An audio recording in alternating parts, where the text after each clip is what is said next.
So just an update. I think we have stayed on track to the element of associate trainee growth, supporting the revenue growth and overall margin improvement trajectory. I think we've had the element of uptake on the average realization, which has effectively gone from 735 to 755 rupees, and also the associate growth has been about 3,000 compared to the previous quarter. And we've had a trainee growth of about nearly 8,000 over the last quarter. So I think overall it has also helped the element of the productivity enhancement, has gone from 210 to 219, another 10 associates to core employee growth on that front. So I think all of that is supporting our margin improvement, both from an organic staffing perspective, and the IT staffing business has also been on track in terms of adding associates and building the pipeline. So we've added another 120 odd associates in the last quarter in the IT staffing front. The Evolve Telecom staffing business is also kind of, the acquisition has been completed. We now have about 4,100 associates on the Evolve front that are temp to various clients. We are in the process of integration of various teams and processes, and thereafter we'll effectively look to building that business in terms of numbers and revenues. The School Guru acquisition of 40% has also been completed, and we are in the process of integrating the services and the platforms that they have to complement the element of the requirement that TeamLease has. So I think effectively we've been able to move the EBITDA margin from 1.1 last year to a 1.6, and for the quarter 1.9%. And we would continue to focus on the aspect of growth coupled with the aspect of productivity and margin improvement. I think in this quarter we will focus on getting the aspect of the integration of Evolve and School Guru done from an operational and partnership perspective.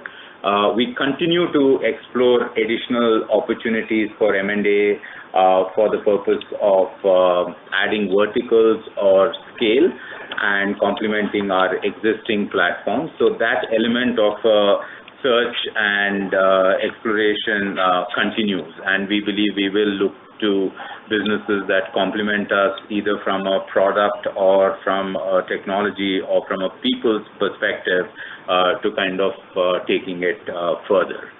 So I think overall, while the top line growth has been about 19%, the EBITDA margin and the PBT margin improvement is in line with what we had always been saying, that with scale the productivity play will come in and the verticals will start contributing. Even the HR services businesses have turned positive and are contributing to the bottom line, and we expect that quarter 4 will also stay on trajectory on that front. That's from my side. Happy to take any questions and address them. Thank you very much, sir. We will now begin the question and answer session. Anyone who wishes to ask a question may press star and 1 on their touchtone phone. The question queue, you may press star and 2. Participants are requested to use handsets while asking a question. We will wait for a moment while the question queue assembles.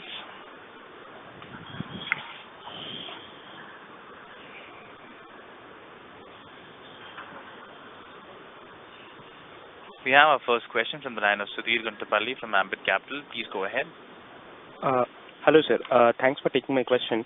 I actually have a couple of questions. The first one being, if you look at most of the forward-looking employment-related surveys, they're actually showing an uptick from the bottom level in terms of the job outlook, especially within the manufacturing sector or especially within the small and medium enterprises segment. Same trend is also corroborated, even if you look at manufacturing PMI data, which has come out recently, same trend is being corroborated over there also. So are you seeing any green shoots of such an uptick in your conversations with clients? And my second question is, with general election coming in and government giving multiple exemptions and relaxations on GST front, do you see this as, kind of going against the thought process of GST-driven compliance and the organized staffing players benefiting out of it? Thanks. So to address the first part, yes, we are seeing an element of demand coming in. Obviously, not necessarily in manufacturing, it is spread across industries. If you remember, last time we had indicated that we were looking at a relatively soft quarter from a growth and open positions and numbers perspective, but I think open positions have come in, we have been able to deliver, and we have shown a growth on associates and trainees front at a good number level. So even if you look at it currently and with the various discussions going on with the customers, we do have a healthy pipeline of open positions and demand that's coming in. So I think again, I repeat, it's not exuberant, but I think there is a healthy pipeline of open positions that can support an element of growth. So we look to that sustaining itself and growing as we go forward. From a GST perspective, I think the initial element of the compliance and all of that is smoothening itself out. The government is making changes in the various rates, applicabilities and stuff of that sort. Like we said, it will take some more time before all of this falls into place. But we truly believe that this will benefit the formalization of industries and companies, and it will also benefit the formalization of employment over a period of time. The data from the economic survey that was put out has actually added about 3.5 million enterprises now post-GST. I'm sure these are not new enterprises, these would have existed in the past, but now given the GST implementation have come into the formal fold. So that's a 50% increase in the number of formal enterprises. All of this over a period of time will have a cascading effect on formal employment. Again, we don't believe it will be a flicking on of the light kind of an event. It will be a gentle sunrise event, and I think we are well positioned to take a benefit of that element of formalization that will happen. Okay, sir. Thanks, and all the best for the future. Thanks. Thank you. We have our next question from the line of Vetri Raju from Equity Analysts Private Limited. Thank you. Hello. Congratulations on a good set of numbers. And going through the presentation, we could see some really encouraging projections, like 10,000 crores of revenue goal for FY21 or 21 calendar year, as well as flexi staffing industry moving from 2 million to close to like 5 million people in the next 2 years. A very encouraging trend. How realistic, Ashok, is this, and where will be TeamLease, from 1.7 lakh people now, as per your 2019 projection, where will be TeamLease in terms of the headcount in 2019? If you really look at it, I think when we started our journey on this front in 2002, we set off saying we'll be putting India to work. It's not a vision that we will probably complete in our lifetime, but we can die trying. And I think in the process we have given jobs to over 1.8 million people who have come and found a footing in the job market and have moved on to other jobs and so on. We do have about 1.7 lakh people currently employed as associates or trainees deployed to various organizations. I think the market opportunity in India is tremendously high. And we do see the aspect of opportunity to grow. So I think what we are saying is in the long term there is a opportunity to grow. It's a consistently warm market. There are variables that are dependent around policy and regulation that can impact rapid growth, but we don't depend on that. So I think where we are looking at is in saying that playing consistently to the market as we have done over the last 7 years. So we've had about 15% growth in associates. We've had about a 20+% in revenue growth.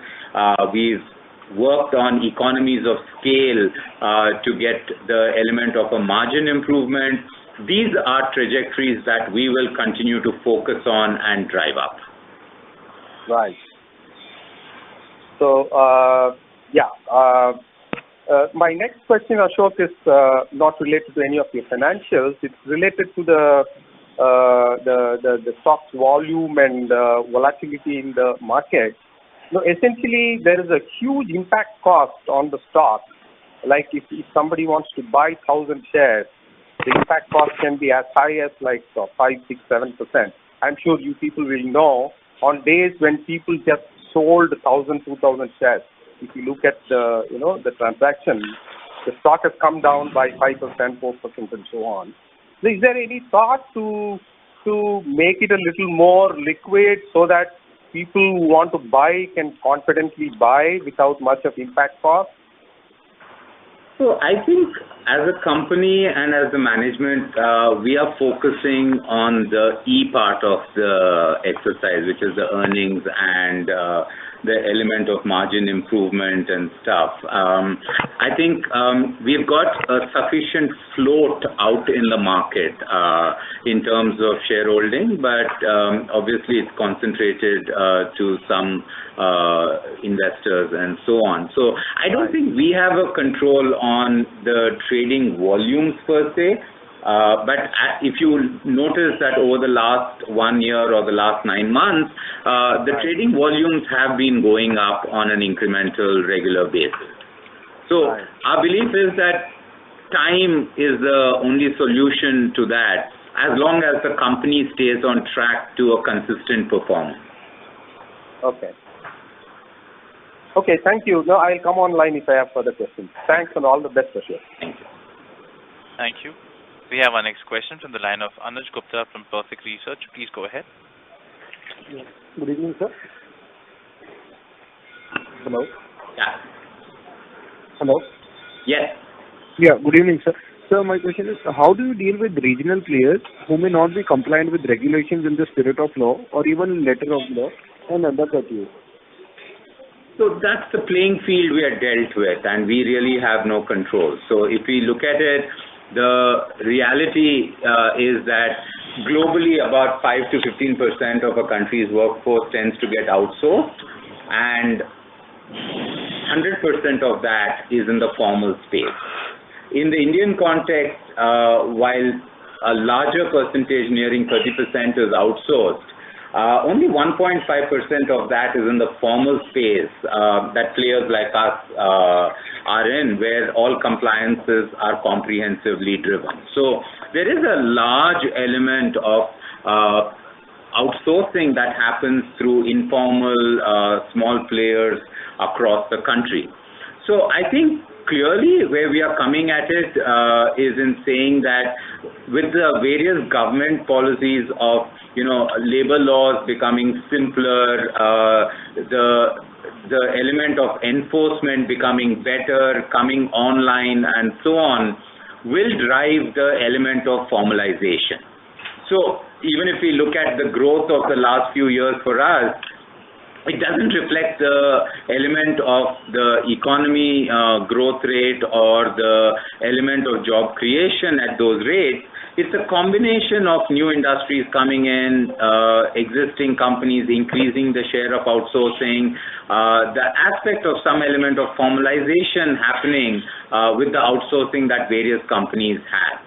So I think, again, it is going to be a phased approach, and the the trigger to formalization will happen with simpler labor laws and better enforced labor laws. And that's an external variable to us, but our belief is that it will happen in a phased manner, and that will lead to formalization and the informal players either becoming formal or the numbers migrating to larger players like us. I'm sorry, sir, I did not get the data that you just told. 30% of this industry is outsourcing in India, right? 30% of the employment with various industries is outsourced. Yeah, and from that, 1.5% is into the formal. Yes. Okay, sir. And sir, second question is, what percent of working population is currently being addressed by staffing companies, and what's the potential, and what is the growth rate of the sector, and what is the informal sector percentage? I mean, working population is about 480 million people. And if we look at all of us in the organized staffing space, account for about 12 to 15 lakh. So we are like a sliver on the overall opportunity at this point in time. Okay. And so any growth rate for the sector? I mean, like I said, it's not going to be an overnight transition from informal to formal, but sustaining the element of the growth that we have had in the past is something that we would focus on. And if we were to do that for the next 5 years, we could be a 10,000 crore company. And sir, you have given a hint of the informal sector earlier in the earlier question, but if you can say a percentage of this sector as a organized and unorganized. Come again. I mean, 1.5% of the outsourcing is in the formal space, 98.5% is in the informal space. And sir, the last question regarding what is the switching cost for client in changing the staffing vendor, and how difficult is it for them? Not too difficult. So, as we have always said, the entry barriers into the staffing space are not very high, and switching costs are not very high. But the three variables that most customers look for in terms of salary payments on time, the back-end HR support to the associates and to the customer, and comprehensive statutory compliances are variables that customers look to ensure continue on a recurring basis. Okay. Thanks a lot, sir. Thank you. We have our next question from the line of Sagar Lele from Motilal Oswal. Please go ahead. Hey, thanks for the opportunity. Just a couple of questions from my end. One is the top client bucket, at least the top 5, saw sort of YOY decline in this quarter, which is quite a deceleration from the 40% growth seen over the last couple of quarters. Is there something to read into that, or is that just a high base created in the third quarter of the previous year? So some of it will be the seasonality aspect. Some of it is just a random variable in that sense of some clients insourcing, some clients exploring alternate options. So multiple drivers. So what we look at is, one, the element of a consistent growth, not necessarily across all clients, but on an aggregate basis, which is where we've spread ourselves across multiple clients and industries, and trying to effectively grow or replace the loss in clients that we have. Sure, but nothing to worry about even from a near-term perspective from a client-specific weakness or... I mean, it's a continuous recurring cycle that we have to take care of, Sagar. Some clients have moved on account of lower pricing. Some clients move for other reasons. We have gained a large client in the last quarter. We've added 3 new large accounts in the last quarter. So it's nothing worrying, but something that we should continuously work on. Sure, that was helpful. And secondly, in terms of the 80JJ benefits, are you seeing any amount of movement, say clients either insourcing because they probably want to avail the benefits themselves if employee expenses are a high percentage of their overall cost structure, or secondly, in terms of them asking for a certain pricing cut because you guys are sort of benefiting on the bottom line? Any instances that you've seen over the last couple of quarters in this direction? Not yet. So I think the element of outsourcing as a variable is viewed differently, and wherever people are willing to look at on-board headcount and the cost structures aligned to that are very different. So I think the 80JJ benefit hasn't seen any impact directly on the demand or the client's willingness to outsource at this point in time. Sure. Very helpful, Ashok. Thanks. Thank you. Participants, you are requested to limit your questions to 2 per participant. We have our next question from the line of Saumil Zaveri from DMZ Partners. Please go ahead. Yeah, thanks for taking the question. Just a quick one to better appreciate the kind of long-term growth runway you've spoken about in past calls. What do you see as kind of the constraints to being able to manage a workforce of 2x or 3x the size in terms of technology, or if you look at where the global counterparts are, how do you kind of think of sizing and the constraints to a larger scale?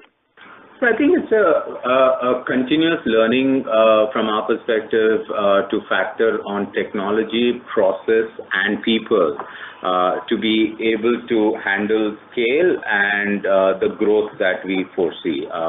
So if you look at it from our own perspective, the platforms that we had that held good when we were 50,000 didn't hold good when we were 100,000, will not hold good when we are 200,000. So what we continuously do is have a roadmap on the technology platform for a 12-month period that has a quarterly, bi-monthly, and monthly release.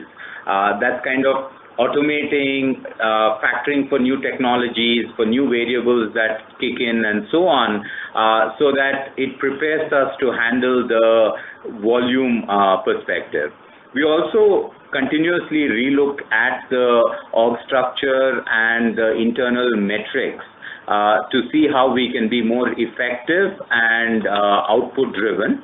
And from that perspective, whether it is the process change or whether it is the aspect of training people or getting new blood into the system, is something that again is viewed on a continuous basis. So if we look at it over the last 1 year, the continuous improvement on the productivity ratio is a function of us doing multiple things on technology, on process, and on people. So these are the 3 things that we continuously view as being very important for us to be able to scale and address the larger volumes that we are talking about, and hence that's an area that we are making large investments in. Fair enough. If I can add a quick one, when you think of the 2,500 odd client base, and we talk about the concentration among top 10 being at around 19-20%, do you kind of quantify what the kind of wallet share of your, the long tail that might be there, what kind of wallet share is to gain from there? Any color on that? Yeah, so the growth for us comes twofold. One is new account acquisition and what we call hunting, and the second one is what we call farming, which is effectively trying to get a larger share of wallet with the existing customers. The larger share of wallet with existing customers could come by virtue of growth in the customers per se, or it could be that they're working with multiple vendors and we try and get a share of what is with the other vendors. The third that we are not able to map is where the existing clients would have informal outsourcing, and that only can come when the formalization happens. So yes, all accounts are tagged and monitored to saying where is the potential, do they have other vendors present, are they in the informal space also from an outsourcing angle? Do they have a growth projection at their end, and hence how can we support them on that? So all of these three are tagged for the accounts to monitor the growth potential. Thank you very much. Thank you. We have our next question from the line of Abhijit Akela from India Infoline. Please go ahead. Yeah, good evening, and thanks a lot for taking my questions. Just a couple quick clarifications.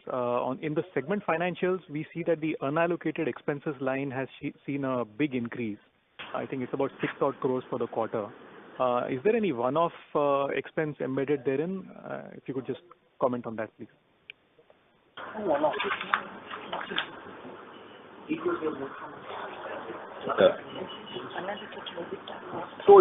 So what you're seeing there is unallocated EBITDA. I mean, the unallocated charges where we moved 3 crores of a write back from that into the staffing, into the staffing EBITDA. Right back. Yeah. So essentially what you're saying is that... The unallocated income that has moved into the staffing vertical. Okay. So what you're saying is that this unallocated segment should have been lower by by an expense to the amount of 3 crores, but that's right. Yes. Theoretically the general staffing EBITDA should also have been lower. Correct. Okay. And then so just trying to understand the margin movement. How much would the Evolve contribution for the quarter have been? If you could just help us understand that. How much was the inorganic component this quarter in revenue and EBITDA terms? Evolve contributed about 29.3 crores of revenue, and about 2.1 crores of EBITDA for the quarter.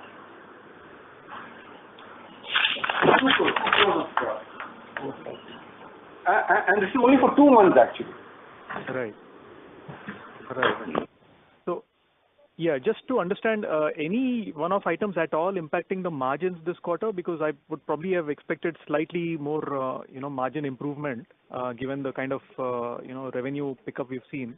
But revenue pickup, again, like we said, the revenue pickup we saw was mostly in the last month of the quarter and not through the first 2 months.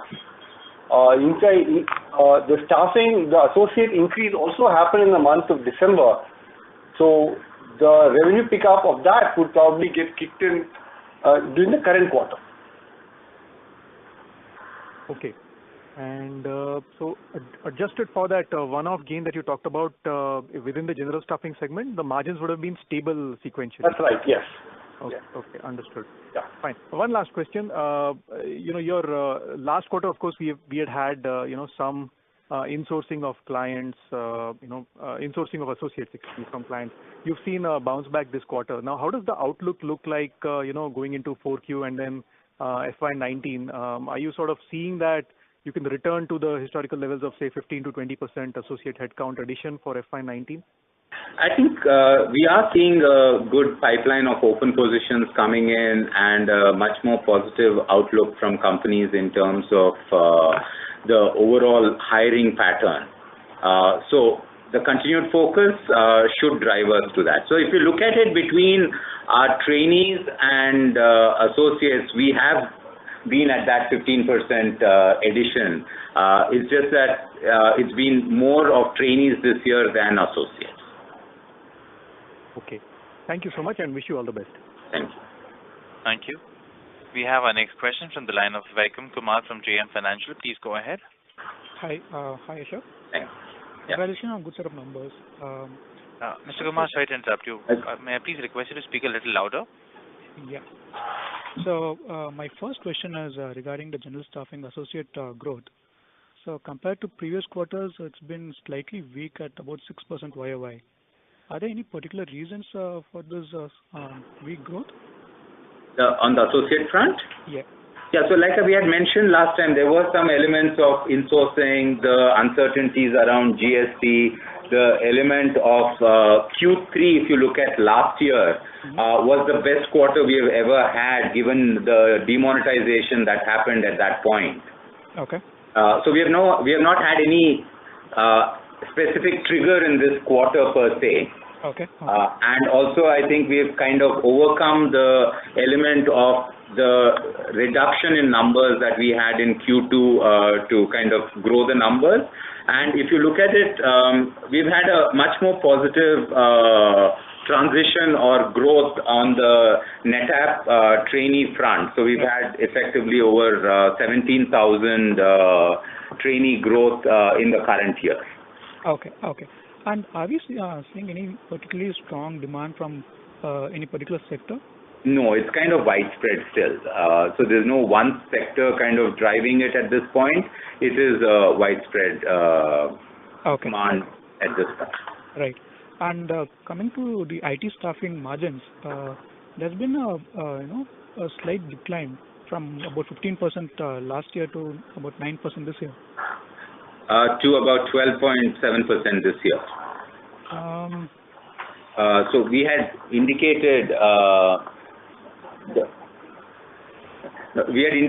that last time, at the start of the year itself, that we are expecting the margins in the IT staffing to be between 12 and 13%. So I think we are kind of roughly on track with that. For the full year? Yes. Okay. And with regards to the tax cut that's been widely talked about, do you think there'll be any impact on the benefits that we avail from Section 80 JJAA? Unless a sunset clause is brought in on the element of the scheme, as of now, nothing. So it is with the Finance Ministry to take a call on that front. So kind of. Okay. That's it from my side. Thank you, sir. Thank you. We have our next question from the line of Deepak Kapoor, individual investor. Please go ahead. Hi, good evening, sir. Just want some data points. What was the markup for the NetApp apprentices this quarter? So the 568 is the average markup realization against 557 the previous quarter. Okay. Your employee headcount is about 1632. What will be the IT core staffing in that? Core employee or, sorry? IT is about 1750. That's including,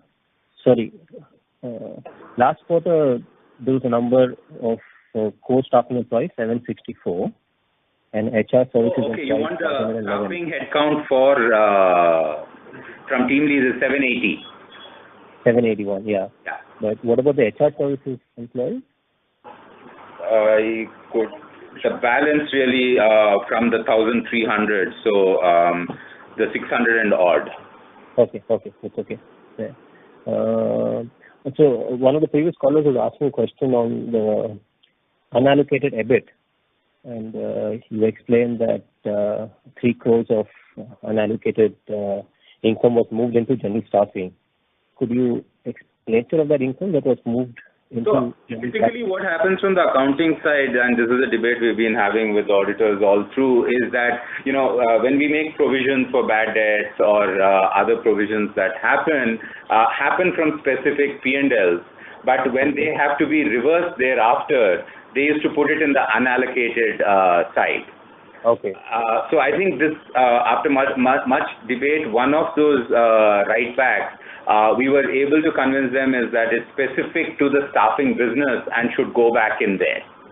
Okay. So this is just a write-back of a previous provision. So it's a one-time large amount that comes into the staffing side, but there will be a recurring write-back on that front, but it will not be as large as that is happening in this quarter. Okay. Can I have the headcount for Evolve associates and core staff? It's 4,100 associates, and the core team is about 105. 105. This was about 110 last quarter. It was actually 130 last. Evolve has just come into the element of the net. So we've actually they had a small perm hiring business of about 30 odd people whom we have now shifted into the TeamLease perm business. Okay. So the staffing aspect is about 105 people. 105. And what will be the non-staffing employee strength then? Come again? In Evolve, the non-staffing employee count. So 105 is the core staffing employees in Evolve.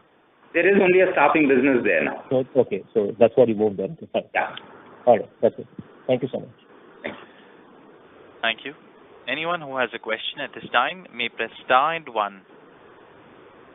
We have our next question from the line of Vetri Raju from Equity Analyst Private Limited. Please go ahead.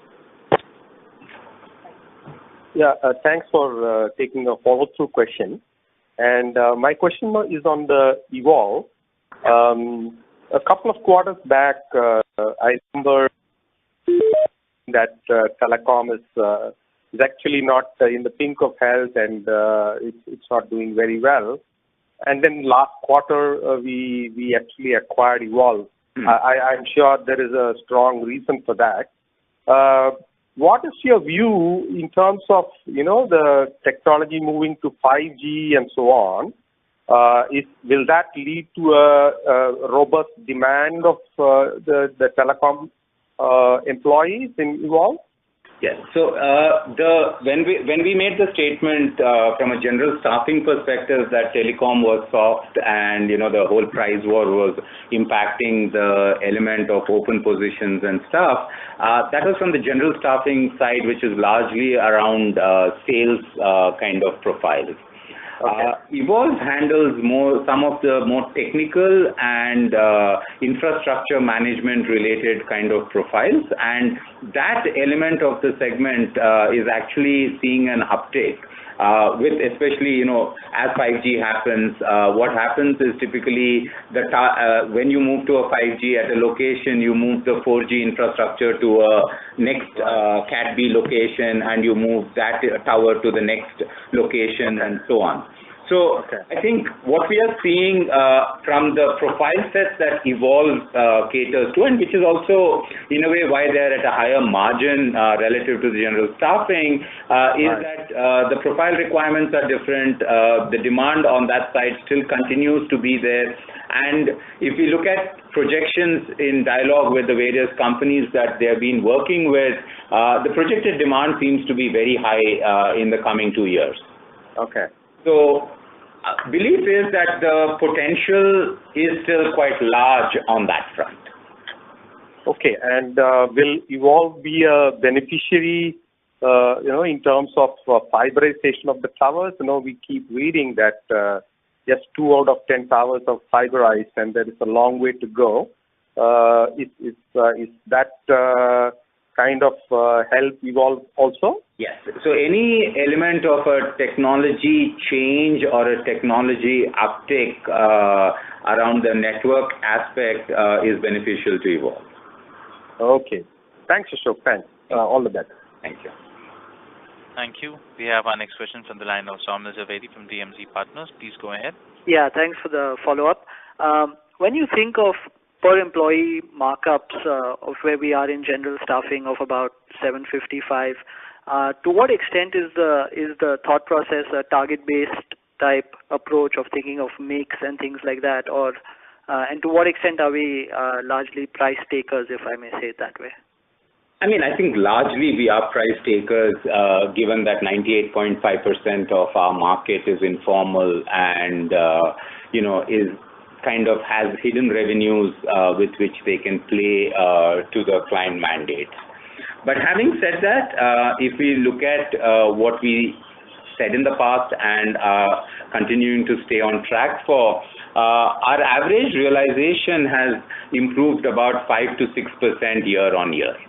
A combination of some renegotiation, some of this being on variable pricing models, and hence when CTC goes up, you get a little uptick on realization, some of them being new contracts. So a combination of multiple things that has been driving that 5 to 6%. And I think we will continue to at least make our plans at this point in saying that can we continue to drive that 5 to 6% realization growth, and then play to volumes and productivity to improving the margins. In the foreseeable future, I don't think I'll be a price giver in the market. But having said that, I think what we are trying to do is kind of layer on multiple things. as value-added services. One School Guru is completely integrated, offers some element of online training, the NetApp program, on-site training, all of these variables that we would like to layer on over a period of time and either offer it as value-added services at the same price or start pricing it differentially for customers so that our average realization start going up. That's very helpful. Thank you so much. Thank you. We have our next question from the line of Hiten Jain from Invesco. Please go ahead. Sir, your revenue growth in staffing and allied services business has obviously slowed down from 25% in FY16 to 20 odd, and this quarter it was 7%. So obviously you had highlighted a few GST related challenges in the previous quarter, and then you said, if I heard you correct, that it has again picked up in the month of December. So where are we if you have to compare the run rate in December? Is it like back to 18-20% year on year? So I think, look, again, like I said, we have had a mix between the trainees and the element of the associates. The trainee count is actually 23,000 opening balance by about 18,000, and the associate count has gone up by about 3,000 to 4,000. So I think a combination of these are really beneficial to us from a margin improvement and a productivity play perspective. So we are kind of neutral whether the growth comes to us from the trainee side or the associate side. But obviously the element of the associate growth is what will give us the top line growth, and we do continue to stay focused on that. So I think, the double-digit growth and hopefully being on track to what we have done in the past is something that we will continue to strive for. Sure. And my second question is, if I understood you correctly, you said you had to take 3 crores of write back. So let me just illustrate what I've understood. So in the previous quarter, you would have booked top line and EBITDA, and then maybe say after a couple of quarters, you booked it as provisions for doubtful debt. So it would have come in unallocated. And in this quarter, you got a reversal. So you took straight away a 3 crores benefit in staffing and allied services. But if I look at your unallocated, that has also gone up from 3 crores to 6 crores this quarter. So is it that this quarter you have taken exceptionally high provisions for doubtful debts? That's why your unallocated is up by 3 crores QOQ and year on year? No. Actually, this is a 3 crore which we have initially taken as an expense in the staffing P&L. Then we made a provision. So now that the provision is reversed, typically, earlier it would have gone into the unallocated income. But now that this write back is relating to the staffing P&L, the auditors are also convinced that it should go into the staffing EBITDA. So the 6 crore that you are referring to is minus 6. So the unallocated EBITDA is negative 6 crore. Last quarter it was negative 2. So it got increased because of this 3 crore movement to staffing. Okay. Understood. Okay. Thank you. We have our next question from the line of Binoy Zariwala from Suriti Securities. Please go ahead. Hi. Thank you for the opportunity. Could you please help me with the numbers for Evolve Tech for FY17? FY17 last year? Yeah. I think it's about a 90 crore with about 6 crores of profit. Sorry, how much profit? 6 crores. You mean PAT, right? PBT. PBT, okay. And this would be also, so EBITDA would almost be similar to PBT, right? No, EBITDA will be a little higher because they have funding costs and stuff. So EBITDA would be about 8.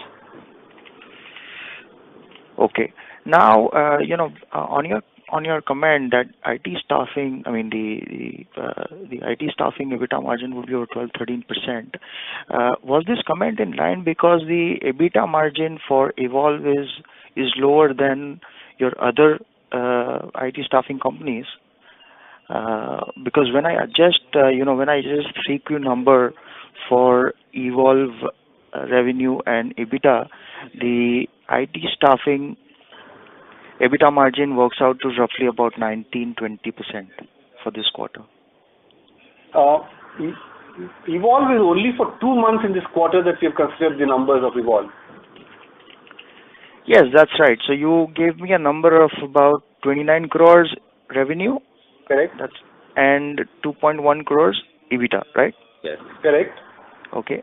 So if I adjust that, then the IT staffing EBITDA margin works out to roughly about 20%. IT staffing revenue was 29 and 3.7 was the EBITDA. No. IT yeah, that's right. Yes, that's right. Okay. So 29.4 was the IT staffing revenue for the last quarter, and 3.74 was the EBITDA, giving a 12.7% margin. Okay. Fair. Second was on the general staffing business. Could you help me with the mix between the fixed price versus the variable price contracts? 72% of our associates are on a fixed markup model, and 28% of our associates are on a variable markup model. So this mix per se has not moved substantially over the past 2-3 years. No, it hasn't. It hasn't. Okay. So is there a conscious effort to move towards the variable model? Yes, there is, but it's difficult to get customers to necessarily agree on that. So the older customers don't necessarily move to that. We try getting the new customers on the variable model. It's a negotiation on a continuous basis. Okay, but it is not that the new customers are surely being pitched only on a variable model. Actually, all new proposals that we put out go out as a starting on variable. On negotiation, it converts to a fixed where required. Okay. The default offering by us is a variable cost model, markup model, but sometimes it just doesn't go down well with customers, and we have to convert it to a fixed markup model if you have to win the deal. Sure, I understand. Now, and the last question was on this section 80JJAA benefit. I believe IT staffing companies, since their the revenue per associate will be much higher, they would not be eligible for this benefit, right? So the salary has to be within 25,000. Yeah. Okay. So most of them might not be. Most of them might not be, but there could be certain sections of the population where they could be entitled to it. Okay. But by and large, should we consider that your IT staffing business doesn't get, meaningful benefit from this? Yes, that's true. That's right. Yes. Okay. So going forward, sorry, you said something about the sunset clause. I couldn't get clearly. So if you could just help me with that. Right now, the scheme is open-ended. So there is no expiry date for availing the 80JJA benefit. The only variable on if the government were to create a element of a notification and gazette it to saying it ends at a certain point in time is when it will close out. Otherwise, the scheme and the benefit exists on an open-ended basis. Okay. And your tax rate in that case would continue to be negligible. Yes, that's right. With the MAT provision. Okay. Thank you. Thank you so much. Thank you. We have our next question from the line of Deepak Kapoor, individual investor. Please go ahead. Sorry, just a clarification. In the notes to the accounts in your results release, you mentioned about 5.1 crore deferred tax asset write-off. I just want to be sure that this 5.1 crore is reflecting under the other expenses in the P&L for this quarter? Deferred tax expense. So this has come about. So this is on account of the merger of ASAP and NichePro into TeamLease Staffing Services. Right. Consequent to the merger, the deferred tax asset that got created, the deferred tax asset is not. The companies are not entitled for these deferred tax benefits. Right. So that's the reason why this has been written back. This has been reversed rather. So the deferred tax asset that was created has been reversed in the current quarter. Right. So it's been expensed, right? You no longer have the asset, and you expense it out, right? That's right. Yes. Yeah. So I'm just clarifying that your other expense for the Q3 consolidated other expense figure is 24.6 crores. It's not adjusted against the other expense. It is adjusted with the tax expense. Tax expense. Oh, okay. So it is not under the other expense. Okay. Not under other, yeah. All right. Thanks. That's all I wanted to clarify. Thank you. Thank you. We have our next question from the line of Sudhir Kuntapalli from Ambit Capital. Please go ahead.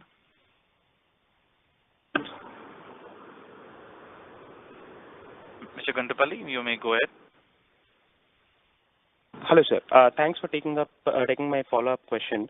I'm just trying to understand this organic EBITDA number. So you said 2.1 crore of EBITDA contribution from Evolve Technologies, and you also said the EBITDA would have been lower by 3 crores had that write back not been there.